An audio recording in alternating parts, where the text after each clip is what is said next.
So thank you very much for giving me a little bit of time to pick your mind and ask you about your opinions and some of your thoughts on the industry. I'm really excited to find out a little bit more about your story. Yeah, sounds great.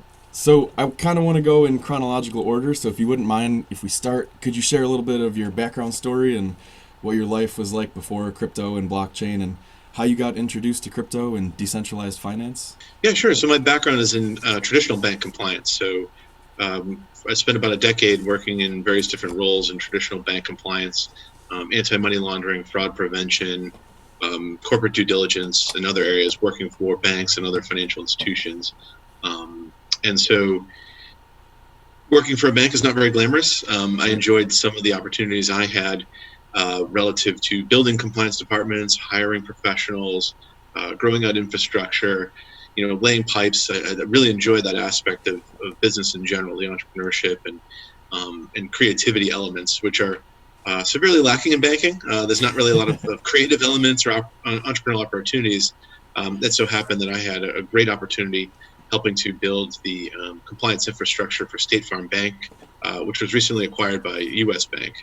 So it's certainly no longer in operation, but at the time a top 100 financial institution, and it was an amazing opportunity to be able to come in and help build their compliance department. And now, of course, many more opportunities for entrepreneurial thinking and creativity, and really helping being on the bleeding edge of financial services innovation. And the crypto space is just a very not only a welcoming environment, but very great opportunity to help lay some of the framework for the future of financial services. I think you're right. I've read a whole bunch of your articles to try and get an idea of your perspective, and I'm very happy that out of all of the compliance and regulatory AML figures, that you were one of the ones that kind of came through the mist, because your perspective and the way that you view the industry, from what I can tell, seems to be very positive and very moving forward-esque, very forward-thinking, and it's an awesome thing to see come from the industry in such a short amount of time, especially to come from the traditional side, which, as you said, isn't known for its creativity or its entrepreneurial roles. So I think it's fantastic. So you were attracted to all of this traditionally before you ever heard about decentralized finance or Bitcoin or cryptocurrency, and you helped shape some of the framework beforehand. How did crypto make its way into the traditional picture? Yeah, sure. So I guess my rabbit hole story, how did I get involved in crypto?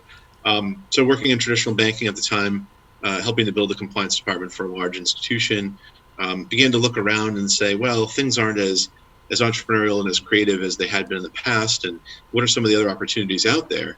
And as a compliance professional, I started researching, fintech companies and, payment rails and things like that. And then sort of licensed cannabis companies starting to have trouble getting bank accounts. So that was kind of interesting. Sort of looked into that, put it aside. And then I came across cryptocurrency, and I was like, oh, this is kind of interesting. And my colleagues around me were very much in the skeptical camp, to put it mildly. Sure. And sort of not only putting down crypto, but really seeing no opportunity for this to move forward. And I was sort of scratching my head and saying, well, how can you dismiss something you don't understand? And so I said, maybe it's me. I probably should understand. And so I started doing research, watching YouTube clips. There were some obscure people at the time. This guy named Andreas was talking a lot about crypto, and, sort of, who is this guy, right? So began to watch a lot of his videos and some of the other folks, Eric Voorhees and other figures within crypto. And certainly not necessarily an endorsement of what everybody had said, but I kind of took it into my own, sort of compliance brain and my entrepreneurial thinking, and said, this is a interesting space, number one. And number two, really, if it works, why is it so bad, right? So I don't know how email works per se. I know that if I sort of have an address that's accurate and I put in some information, I want to send it to someone, I have a reasonable assurance it's going to get there, right? And so I kind of viewed crypto the same way. I don't understand how crypto works at a technical level, right? I don't understand the architecture, but I understand, just like email, if I do some certain things and it goes through, it works. And so I knew that the industry was going to lead the way, and that's what the future of financial services was going to be, much closer to crypto than it is to the fax machine, Xerox machine, and filing cabinets you see inside of banks. Interesting. Now, a little bit of a time frame. What year span would this be, estimate-wise? Sure. So I started researching the crypto industry in 2014. And then we launched BitAML, our advisory company, in early 2015. So I think that makes me kind of old by Bitcoin standards. Certainly not there at the very beginning, but I guess for a compliance person, that's pretty early. It's an adopter. It's about as early as it gets. I think a lot of people would consider you a crypto OG. One question before I get into BitAML and the services you offer, I want to know, were you in the traditional sector, were you working mostly corporate, or did you see the consumer side of that as well, or were you working mostly behind the scenes, you weren't working with the customers, and how did that experience translate over to crypto and beginning to work on the customer level and on that face of the industry, on the front lines per se? Sure. So mainly in compliance, particularly in traditional banking, it is a lot of behind the scenes, right? You're not seen, you're not talked about. There's vaguely any references, if at all, about AML or fraud prevention on bank websites. The reason is they don't want people to have that mindset that, oh, fraud and money laundering take place. Well, it takes place in every institution, but you don't want to put out those optics. Don't want to think about it. Exactly. So it's a very much behind the scenes role.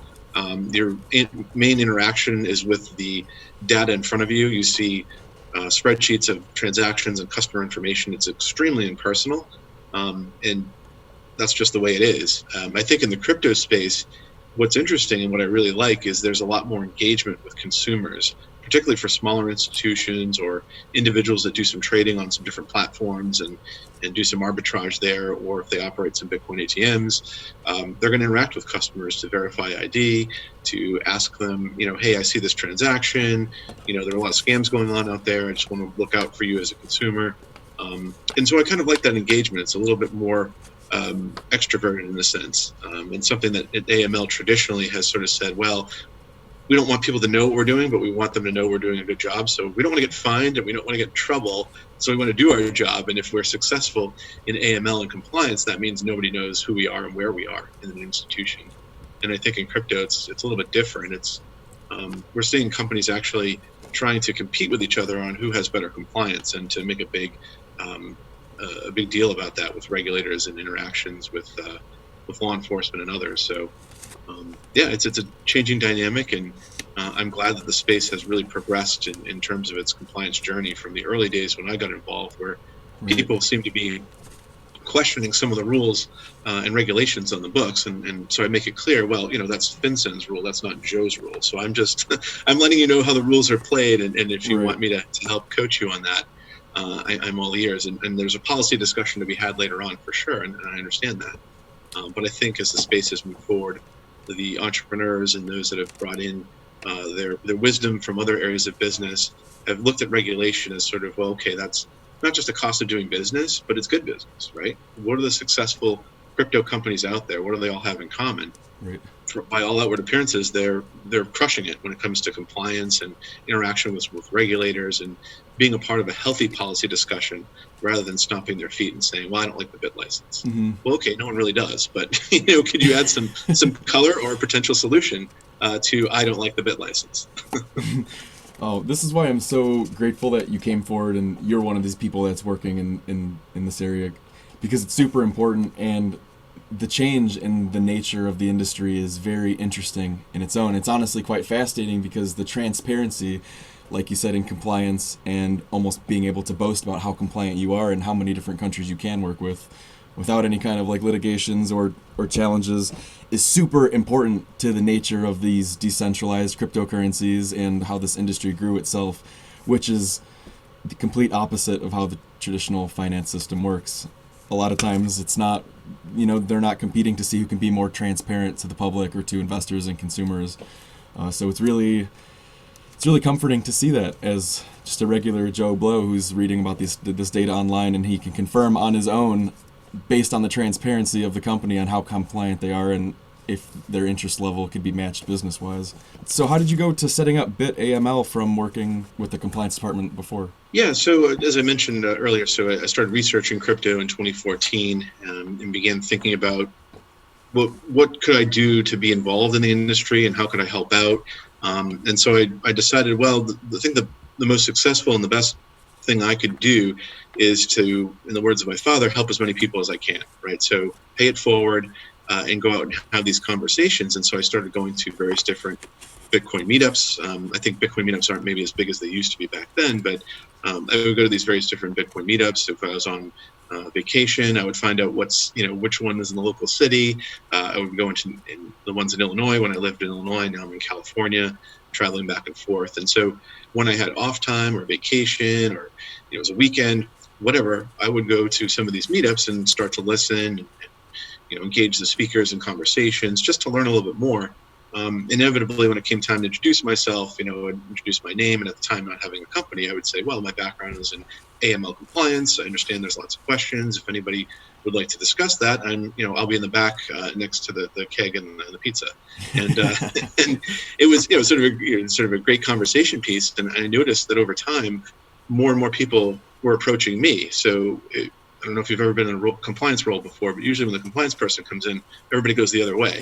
Yeah, but if you're in a room and you're the compliance guy and everybody's coming towards you, that's usually a good sign that some folks could benefit from my knowledge. And so paying it forward, I started to answer questions and pass on my information, and really got to learn a lot in that period of research. And time went by, and I was still in traditional banking. I said, I really want to be somewhere else, and this crypto space is great. I just don't know what to do. And I just posted some different information on LinkedIn and other forums and areas, and just said to folks, hey, I'd love to help out. I'm interested in starting a consulting business. Here's my background. And within a matter of a few weeks, two separate entrepreneurs approached me and said, hey, I'd like to work with you. Could you help me out? Let's see if we could scope something out together. And at that point, I sort of knew it was now or never, right? So 2 clients right out of the gate, it would give me a good solid foundation. I could put up a website, hang a shingle, as they say, get right. some business cards. And from there, the rest is history. So you took the leap of faith. Yeah. Are you happy you did compared to your past role in traditional finance? Are you more excited by what you're doing now? I'm guessing you are because you haven't gone back, but how does the role compare? Yeah, I'm not going back to traditional banking anytime soon. Never say never, but I really enjoy the crypto space. It's been an amazing experience. I've been able to learn and grow alongside the entrepreneurs we work with.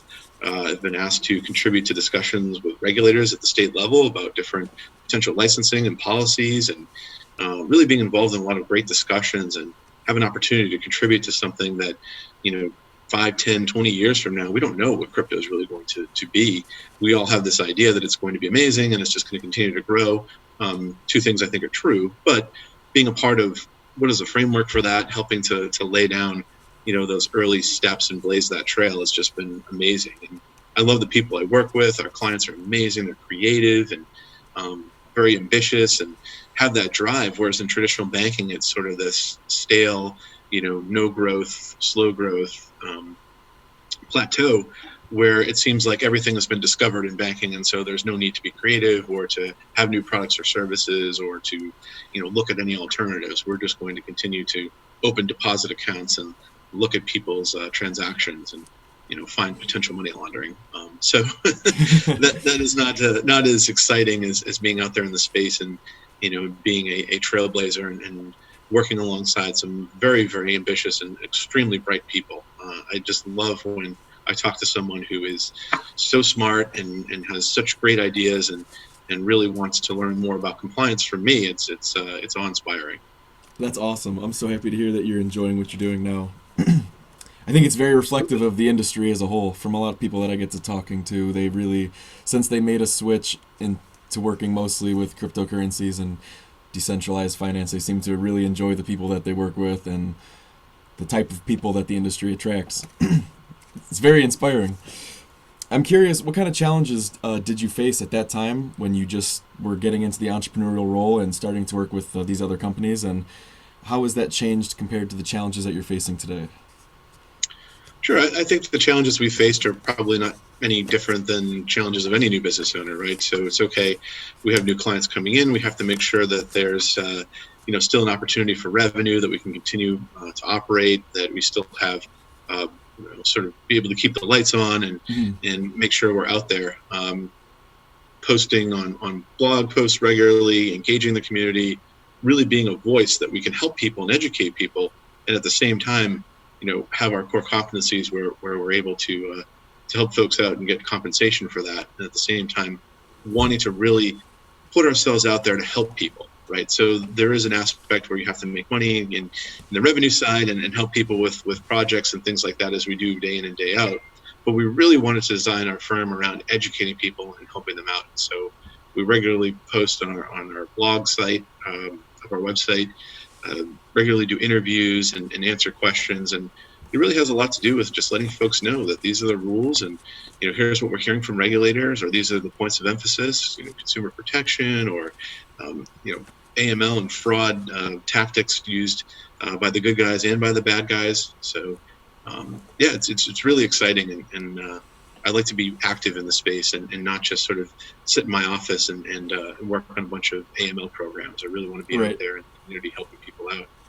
That's awesome, and I'm glad you are. I really am.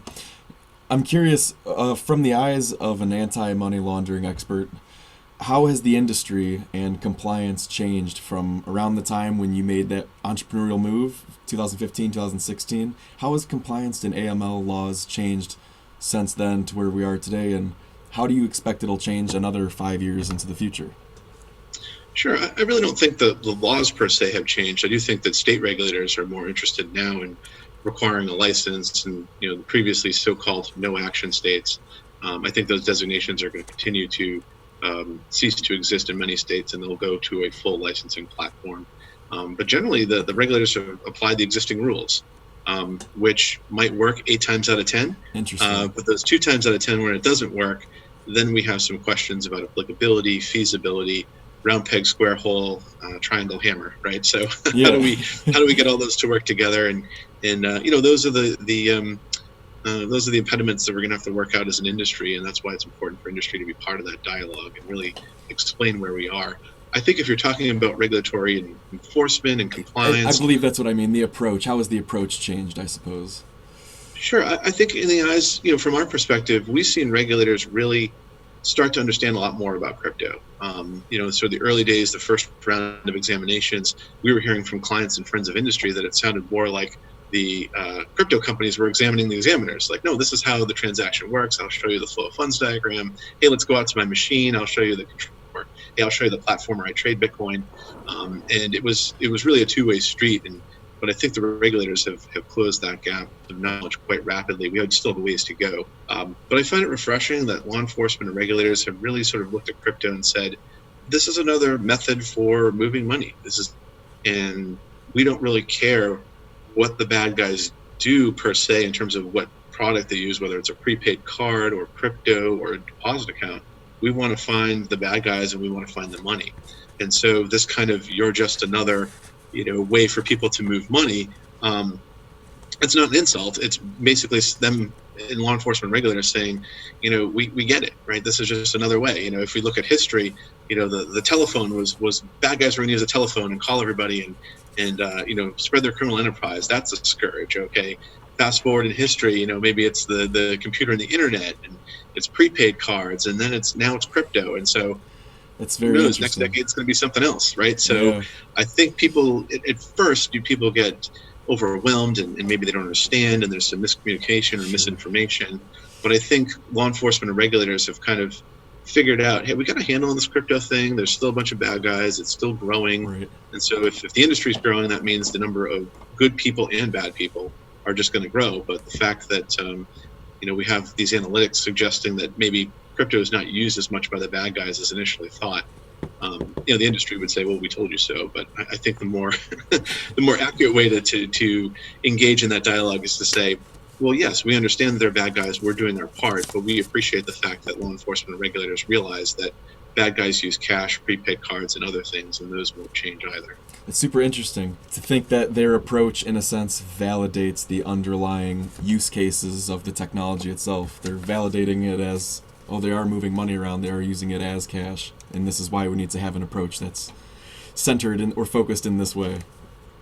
Because a lot of people still argue, even today, I guess you could say between the deniers or the non-believers, the no-coiners will say that it's use cases that the people who believe in the technology, that the use cases that they think, like being used as cash or a vehicle, to store value, it kind of validates that in a sense. Right. And if people are saying, well, I don't use crypto and I don't know anybody that uses crypto, so therefore it must be used by bad guys. I mean, I think Right. that's a sort of a logical fallacy, but I think as more mainstream use comes in, and companies like Fidelity and Ameritrade and USAA and other players are doing something in the space, whether directly or indirectly. In the case of Fidelity, mining cryptocurrency and Right. offering some custodial services are sort of up there with USAA as sort of the top traditional players involved in crypto. And then you have some institutions that are experimenting with blockchain and have some working groups and are taking it seriously and just can't really find where their niche is yet, but that they're still putting money behind that and still putting time and talent and treasure behind that. As we hear more of those stories and more products and services come out from the traditional players, I think that's going to be really good news for crypto to really get over that mainstream hump. So it's not just chaps like you and I that are interested in crypto, but Right. we can get our parents involved and aunts and uncles and relatives and folks that are of a more mature age, or those that are used to traditional services, and say, well, I don't really need crypto. Well, Right. maybe that's not the point. Maybe there's something that's crypto could offer that we just haven't yet put in front of you. Right. That's a good way of putting it. That's well said. Thank you. Outside of the compliance and AML perspective, just talking about what you've learned personally and what maybe where some of your beliefs lie and where this technology could head, what kind of potential do you think that these decentralized cryptocurrencies can have? How far do you see? How far is feasible in your mind of what kind of a change this could bring the individual? Sure. I don't necessarily see crypto as taking over the U.S. dollar or replacing governments or things like that. I certainly don't Mm. think it's going to go that far. I do think that cryptos have the opportunity to really solve some of the problems of international remittance and sending money in different locations, small amounts of transactions, although it's a little difficult with Bitcoin, but some of the altcoins do favor smaller incremental transactional activities. I do think Bitcoin and some of the other cryptos could be looked at as a safe way to send large amounts of money, where the fee is fairly marginal and you have the security of the network, as compared to going through various different institutions who you're relying upon their various different cybersecurity programs and the fact that they have their hand in the pot along the way. Right, or moving So cash and having the tangible threat of losing it. Sure, right. There's that physical security threat. We've actually talked with and worked with some companies that they deal in cash and getting into the crypto space. One of their selling points is that cash is dirty and has lots of germs. And so wouldn't you rather move your money with crypto, so it's That's just your awesome. phone, you're not touching filthy money. I thought that was an interesting marketing angle. Marketing is not my background, but Sure, but it's the age of coronavirus, so it's spot on. yeah, I think, well, their marketing campaign predated that, so I think maybe they sort of stumbled upon that by happenstance. But I That's do find funny. it interesting that that's one more sort of positive that crypto can bring to the table, is you're not spreading germs. Great. Right. What is an average day of work like for you? What do you find yourself doing from getting up and getting moving into the office and stopping work for the day? What is it like being an Sure. AML compliance expert? Well, most of my day is spent on the phone or Skype or some method of communication, text or what have you, with our existing clients and prospective clients who are wanting to know what the rules are, or they have a situation, or they're thinking about growing strategically. And so a lot of the work we do is constant communication with, again, potential or existing clients. And then the time in between that, where there's, I don't know if you want to call it downtime, but Mm. non-phone time, Yeah. we're working on writing compliance documents, interacting with regulators, doing training, whether it's remotely or in person, with banks and with law enforcement. So I like to say my day is unpredictable. It's predicted and then it's unpredictable. So I have a whole schedule of what I'm going to do that day, and I know full well, after being in the space for almost 5 years now, that that schedule looks great on paper and probably could be very well executed if nobody called and nothing happened. But of course, in the crypto space, that does not happen. Something's always coming up and something's always there to work on. So I love that it keeps me on my toes, and I love the sense of unpredictability, but managed unpredictability. And so there is no ordinary day, and so I'm usually working 7 days a week, sometimes 6 if I manage to get some time away. But Right. I really enjoy it, and I really want to make the most of this opportunity and the most of this snapshot in time. that we have in the early stages of crypto. That's awesome. Now, to kind of tag along with what you just said of taking advantage of this snapshot, which is such a beautiful time to be alive, this opportunity is changing day after day. It's so exciting to watch it develop. In what ways would you like to impact the industry in the next 15 years? How would you like to make the most of your time? Sure, I'm trying to make the most of my time now, and hopefully, I think the best way to make an impact is to continue to help entrepreneurs and existing players in the space with their compliance. Because if you're not compliant, you're not going to have a business to watch over, right? So, letting folks know, not only educating them about the rules and how do you play, but really being there to continue to encourage them to stay compliant and stay on top of things in the industry, and to grow forward, and to also be a part of, as I mentioned before, the policy discussion, working with regulators and law enforcement, and not necessarily to provide an opinion per se or to suggest what course of action they should do, but really to kind of hold up a mirror to the technology and to the different business models out there, and really what's going on, and to help be a part of that dialogue. And actually, I spoke to a regulator last week in a state that will remain nameless that's considering licensing across the board to crypto companies. And her questions were spot on. They're very inquisitive and wanting to know, how would this particular requirement impact these business models, or does this really make sense, or are we just regulating something to regulate something? And I thought that was not only very astute, but something that's very warm and welcoming. Yeah. And I think that I wish more of the crypto industry would be out there as involved as some of our clients are really involved in that process, and being active voices, and just as important, perhaps even more importantly, being good listeners. And we need to see more of that in the crypto space. And we continue to move in that direction, but I'm anxious to see and excited to see more companies step up and be a part of that dialogue. Right. That is totally comforting to hear. Do you ever have any thoughts or plans of taking this to an international level, or if you were approached by companies internationally, is that a whole nother ballpark of compliance and AML you'd have to learn, or is that a direction that you'd maybe consider taking it if the business did grow that way? Sure, no, it's a good question. I think crypto is non-national, transnational, but AML regulations are not. They're very country specific, or in the case of Europe, EU specific, but generally country specific or region specific. And that makes it difficult. There's a lot of parity, particularly among the Western industrialized nations, as to sort of high-level requirements. But the nuances between the different countries and different regions vary in such a way that we could not say to ourselves, and it would not be truthful to say, oh, we have AML for across the world.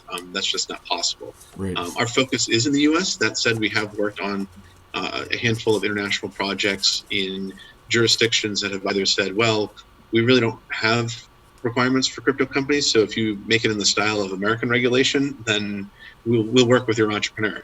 And so those have been kind of interesting. There have been also some international sandboxes that we've been able to, I guess the term would be, play in those sandboxes with some of our clients and help them to understand, from a high level, what are some of the requirements, and conduct exit interviews with different central banks on behalf of our clients. So those opportunities are a little bit more rare for us, as again, the U.S. focus, but we love that there are cultures and countries outside of the U.S. that really look to the U.S. as saying, okay, you seem to have your ducks in a row here with regulation. We'd like to see from your perspective, and then that can kind of inform how we'll do business potentially down the line in our country. Wow, that is really interesting. Have you ever worked on the federal side of anti-money laundering and detecting fraud, or ever been a part of an investigation? Or have you always stayed on the corporate consumer side? Sector, going back to my banking days, I've been involved, in working with regulators and with law enforcement to facilitate requests and investigations, which obviously I can't talk about. But sure, the overwhelming majority of the work, and certainly the side of the house, if you will, that I've been in, has been private throughout my career. I'm really curious, how does the approach with stopping like money laundering and stopping fraud and complying with those laws and for businesses, how does that work with privacy coins and privacy networks? Is there an approach for that, or is it right now still being developed? I know it's early, but how do they go about that? Yeah, I think it's interesting. The regulators have not necessarily engaged a lot of dialogue in terms of privacy coins, at least not out in the open publicly. We don't know if they're maybe having conversations behind the scenes. My sort of hunch is that regulation is going to be aimed at these privacy coins in the future. Not necessarily the coins themselves, but indirectly through those that may facilitate transactions. So one of the things we've been working with our clients is on including in their AML program some sort of cryptocurrency listing policy, meaning if you are going to support or offer for trade or exchange a type of cryptocurrency, you ought to be able to document what the risks are and why you would want to list that. And so you may have heard of the term of de-risking in the AML space. Well, now there's a term called delisting. And I think we're going to see a lot of exchanges start to be very particular about who they list. And a lot of the exchanges we've talked to already have such policies in place, or formally or informally, and have had conversations, hey, should we list this coin, should we not? And it's really a big deal. And the boards are involved, and obviously the compliance officer and other compliance personnel making recommendations and looking at the underlying technology of that particular coin.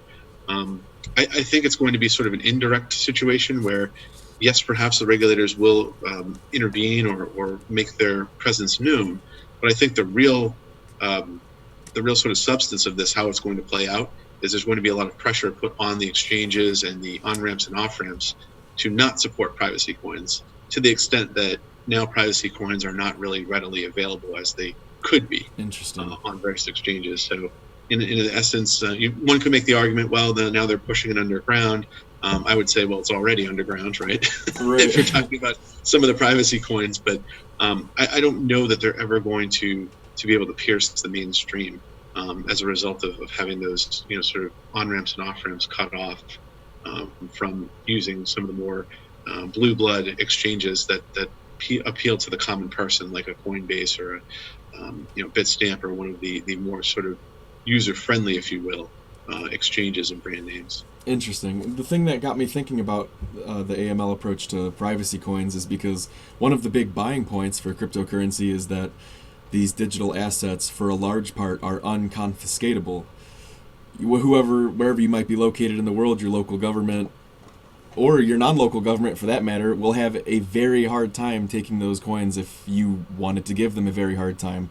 So it makes me wonder, as an everyday citizen, how a federal approach to stopping something that's unconfiscatable might be, especially in the sense of a privacy coin where the privacy is the main focus of the network and the people that decide to participate in the network. Yeah, I think if we're talking about crypto in general, I think the IRS asking a lot of information about, how much crypto do you own? Do you own any crypto on your tax form? And being able to have that information, they can know with reasonable certainty based on people's own attestation that they have some crypto.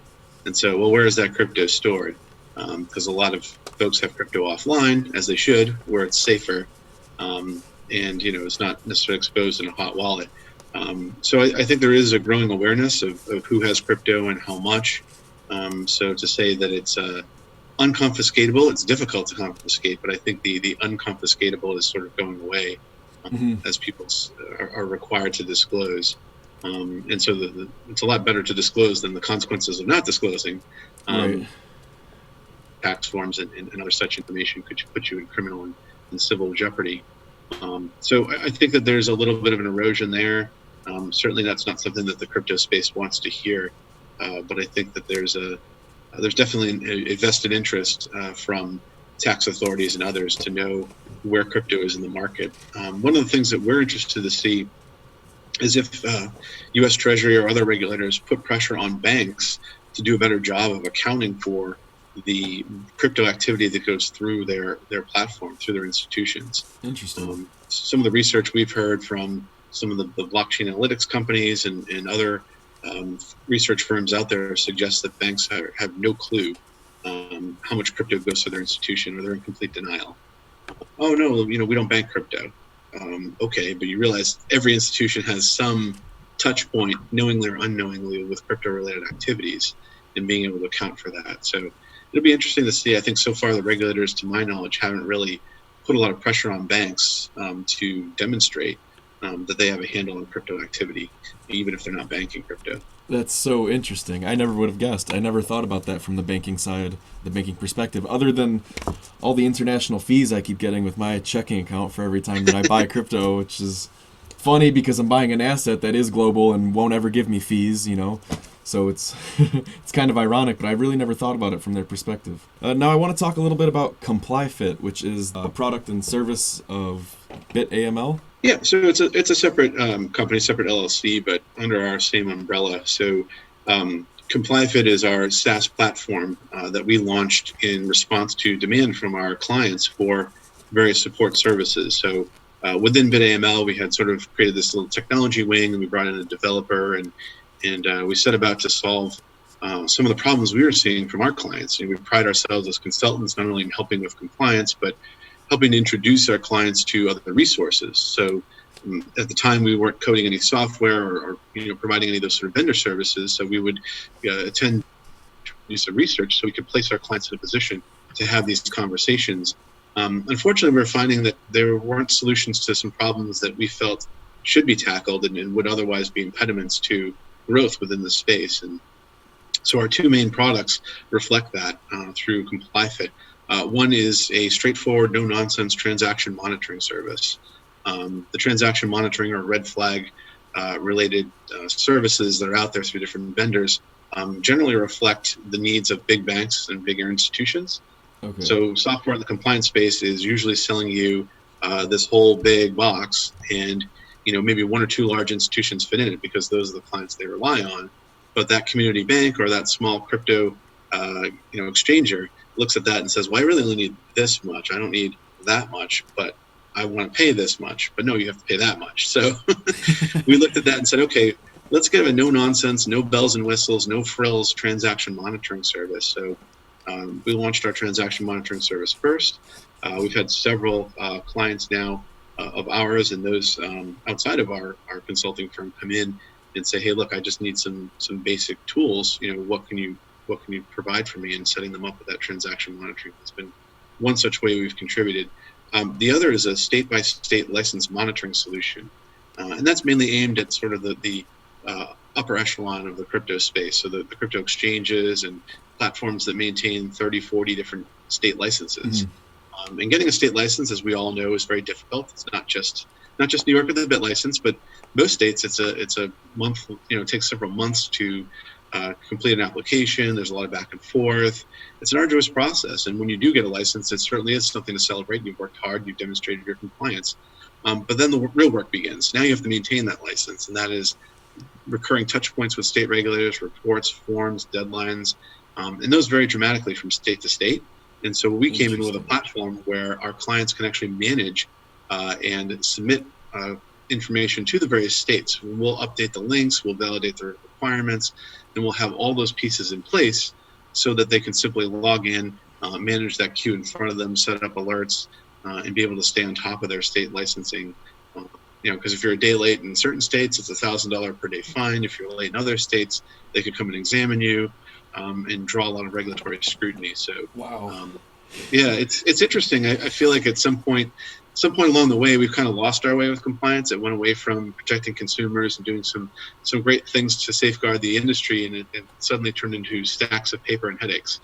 So we want to address that problem so that we can get the assets in the compliance departments refocused on protecting consumers and doing right by the customer, rather than filling out pieces of paper and submitting spreadsheets and having to worry about deadlines. Wow, that is fascinating and brilliant, quite honestly. What an approach to taking care of that in a one swift movement for a customer. Thank you. Now, something I can't help but wonder is how is it possible to stay up on all the changes and all the information from all different 50 states and with all your customers? How do you keep track of everything? Is your inbox just going off like crazy, or like does it not change, or is there not changes? So our inboxes are always going off like crazy. So we use a mix of machine learning and humans in the loop. So having a team of compliance folks and a developer work together, we're able to scrub the various state regulatory websites, identify potential changes, and requirements or dead links or forms that have changed, and really having that prompt our attention to reach out personally to the regulatory offices, validating links, validating forms and information, but also having contact on a recurring basis, which we can say to our clients, hey, at least twice a year, we're going to, and it's usually more than that, but at least twice a year, we're going to reach out to these state regulators and have conversations, confirm requirements, and even do our best to see if we can draw out where the future might hold in those different states. And so I think it's kind of it's a great mix from the consulting side of having that engagement we already have and that amazing dialogue with these regulators who have, as I said before, are really interested in engaging the community and need some sort of outlet, and sometimes need our help to find that connectivity. Having them already in our working with them on the consulting side, it's just a natural pairing with software and just making life easier. Because that to me is what software is all about. It makes life easier. It makes things easier to do your job, rather than sort of going this labyrinth of government websites trying to find an obscure form. Why don't we just kind of put it in front of you, give you the tools, and then you're able to deliver on that with a degree of certainty, and then ultimately be freed up to do the quote unquote real compliance work, which is to safeguard consumers, look at transactions, and really be in a position to contribute to the overall compliance. That's awesome. What a neat approach. Yeah, thank you. Well, I only have a few more questions left, and we'll wrap this up. All right, fire away. I'm curious, what are some important lessons you've learned from your experience working in compliance and anti-money laundering? Are there any lessons that stand out more than others? Lessons, I think, for myself personally, I've really grown in my patience and in my ability to teach. I think if there's any lesson, it's to just be a good listener and be a good learner. The most successful projects we have aren't, how big they were, or how much money they made us, or, if we got a headline in CoinDesk or something like that. I think what really makes for successful engagement is when we have clients that really love to learn and want to get better at compliance. And, sometimes that's not possible, but we do our best to look at that as a lesson learned. How do we get better from this, and how do we better communicate and really open that up with the folks we work with. And I think too, being patient. Early on in the space, we made some decisions about putting opinions out there about regulation that turned out to be validated, but at the time were extremely unpopular, and we're very proud to have stuck by our guns. So in the early days when the BitLicense came out, there were people running around in the crypto space who will remain nameless, telling people they should ignore it, and drawing references to the civil rights movement and other, eras in history which, should be left alone because of the significance in our history and because of what they meant. There are amazing times in our history, and we should look back fondly on that. But to suggest that somehow we're being persecuted because of a BitLicense or uncomparable, that sort of thing, it was a little over the top. And unfortunately, for some people, they got in trouble with those stances, or unfortunately, some people went to jail. But I think over time, people sort of realized that compliance was inevitable, that this is not going to be this sort of, separate financial system that, we'd be a part of and the government would somehow just magically leave us alone. But I think, sticking to the guns early on and really saying to folks, look, I maybe agree with you that this is a little over the top. And I can definitely not only empathize, but in fact sympathize with the fact that some of these things are a little heavy-handed, but that doesn't change the rules. The rules are the rules. So let's work through them. And yeah, you can separately have this policy discussion, whether you're working with an industry group or you have a dialogue with a regulator. Those are great opportunities. And over time, that has proven to be true, that having a dialogue with regulators has turned out to be a positive. Whereas in the early days, it's like, well, if you talk to a regulator, they're just going to bust you for something. Right. No, they want to learn. They want to hear what you're doing. So don't overshare, but have a communication and say, hey, this is our prospective business, or this is what we're looking into, or we've heard this. Can you tell us about that? And, you might be surprised that regulators are very interested to learn more about crypto. And if we create that two-way street, that's definitely a recipe for success. What a fun journey. Very important lessons to have learned, and they will probably serve you well for the coming years. Yeah, hear. Now I'm curious, I have read a crap ton of your articles. I counted over 135 that are based on AML and compliance. Have you ever considered being a journalist? I've thought about it actually. Going back to high school, one of the careers I considered was being in journalism, and I think that had to do more with my affinity for sports. So I grew up in the Boston area, where Boston sports talk and Boston sports media, particularly in the late '90s and early 2000s, is a full contact sport. No pun intended. So that was something that I was excited about and very interested. Just never really got there. I looked more towards being involved in compliance, or more so law enforcement than eventually compliance. So perhaps that's another chapter in my future. I write compliance documents all the time. So I love writing and I love communicating through the written word as well as the spoken word. So perhaps there's an opportunity for me somewhere down the line in my next professional life. Last 2 or 3 questions here. If you were to talk to someone who had no clue about your background or the work that you've done, and they asked you a couple questions about cryptocurrencies and blockchain, what kind of advice would you give just a general person in 30 seconds, like an elevator chat type conversation, who was wanting to learn more? What kind of guidance would you give them? Sure. I think someone coming from the outside into crypto, I'd say the first thing to do is to educate yourself, to consume content, listen to people, and that's very difficult to say in the era of fake news and all sorts of things on YouTube and online. But you have to let people learn on their own. And I think what we've told people, if they said, "Oh, I want to get involved in crypto. How do I get involved? Can I make money on this?" It says, "Okay, well, let's not look at it from a monetary perspective of how to make money. If you want to get involved in Bitcoin and cryptocurrency, you must first understand it. So if you can understand it, if you can kind of comprehend, not necessarily the technical level, but if you can kind of comprehend and learn more about it, then make a decision whether to get involved in the space." That would be my advice. And crypto is better experienced than explained. If you have some disposable income, instead of going out for that dinner or going out for drinks that night, take that $20, $50, whatever it is, and buy some crypto and hold it for a little while. Maybe purchase a small item with it online, or go to an event and pay for that in crypto, and just experience it. It's better experienced than explained. And that's something that I know Andreas has said on several occasions, and it's so true. We can stand here all day with our diagrams and with our white paper on the wall and sort of tell people all about crypto, but until they actually experience it, then they sort of get that and go, "Oh, wow, I just sent money. That's great. And there's no financial institution." And so it's completely eye-opening when people have a chance to use it and be involved in that process. So educate yourself. And I think that was a very long elevator ride I just took. That would be my That's awesome. That would be my pitch. That's really good advice. It's good to hear, and it's inspirational. And this is another reason I love talking to people like you in the industry. You have such an inspirational perspective to share, and you do share good advice.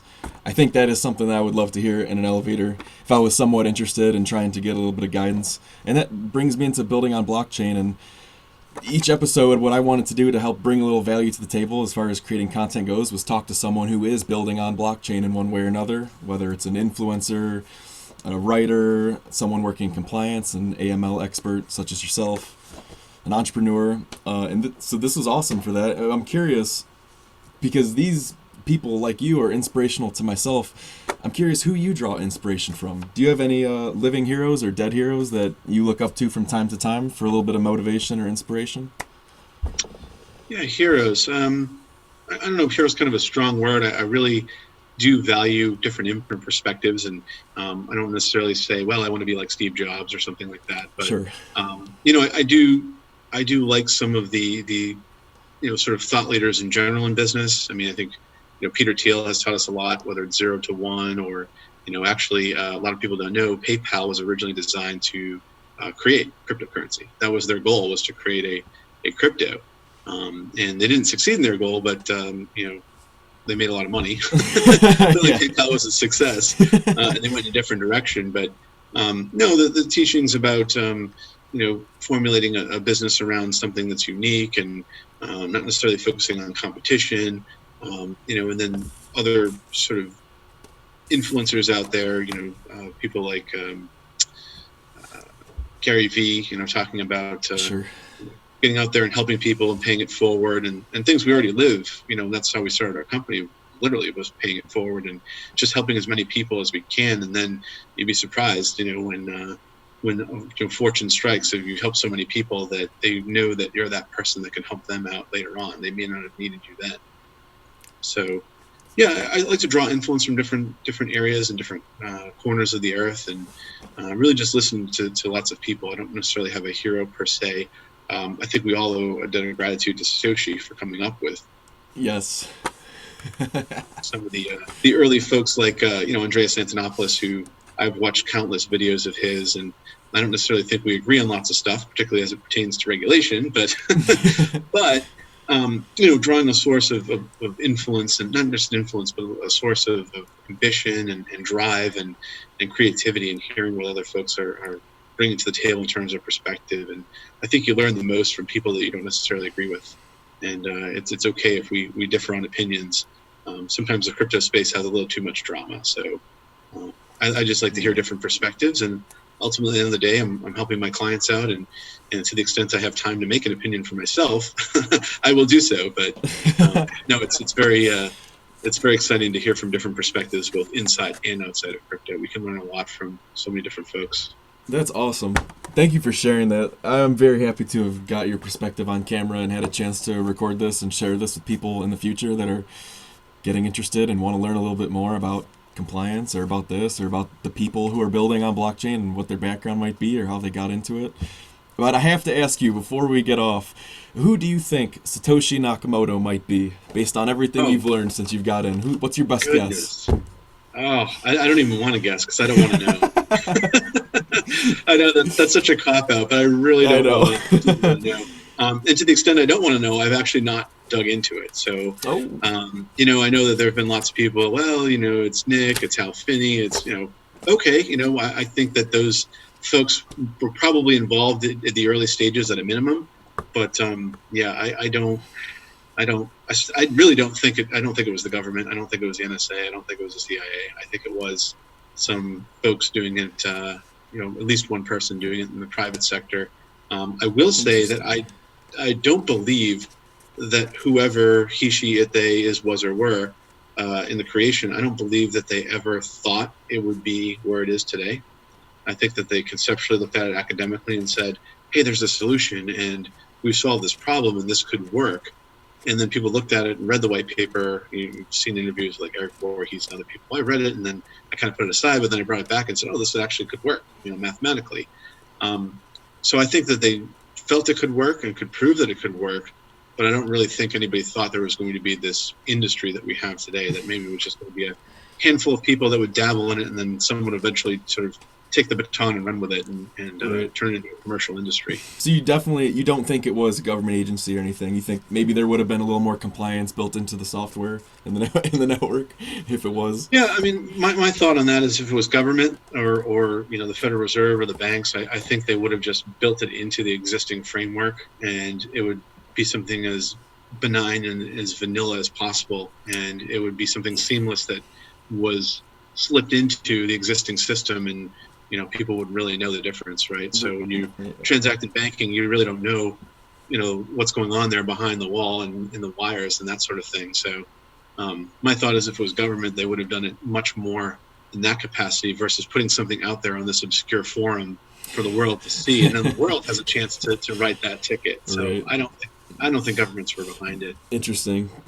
Society and the internet has seemed to aim it at a revolution, and I'm not sure if that's what you'd call it. I think that's what I'd call it, just based on the changes that we've already seen in the last 10 years.